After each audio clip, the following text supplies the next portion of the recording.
क्या काले झंडों की फौज वाकई एक नई सल्तनत कायम करने वाली थी? और कैसे बनु उमैया जैसी ताकतवर हुकूमत सिर्फ कुछ सालों में गिर गई? ये है बनु अब्बास के उरूज की असल कहानी।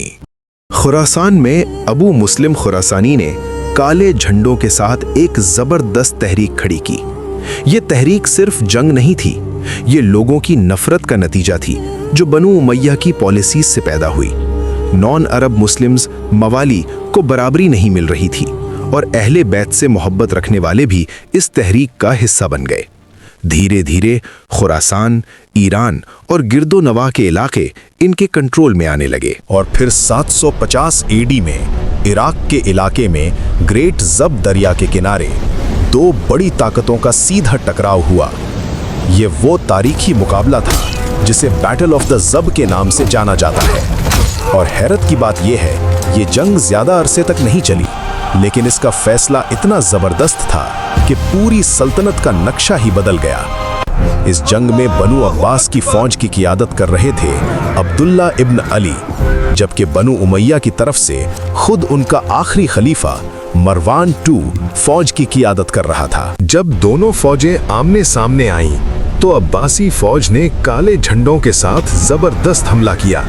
उनकी स्ट्रैटेजी ज्यादा बेहतर थी, जबकि उमैयद फौज में पहले ही हिम्मत टूट चुकी थी। और फिर एक वक्त आया जब बनु उमैया की सफ़ें टूट गईं। ये जंग फैसला कुन साबित हुई। बनु उमैया का आखिरी खलीफा मरवान II भागता रहा, लेकिन आखिरकार कत्ल कर दिया गया। इस फतह के बाद बनु अब्बास ने अपनी हुकूमत का ऐलान कर दिया। पहला खलीफा बना अबू अल अब्बास अस-सफ़ाह। उनका लक़ब ही अस-सफ़ाह था, यानी खून बहा देने वाला। उन्होंने बनु उमैया के अफराद को ख़त्म कर दिया ताकि दोबारा कोई बगावत ना हो। ये वाक़या तारीख में बहुत मशहूर है, जहां एक दावत के बहाने उन्हें जमा करके ख़त्म किया गया। इस तरह सिर्फ कुछ सालों में बनु उमैया की ताकतवर सल्तनत का खात्मा हो गया और बनु अब्बास की हुकूमत कायम हो गई।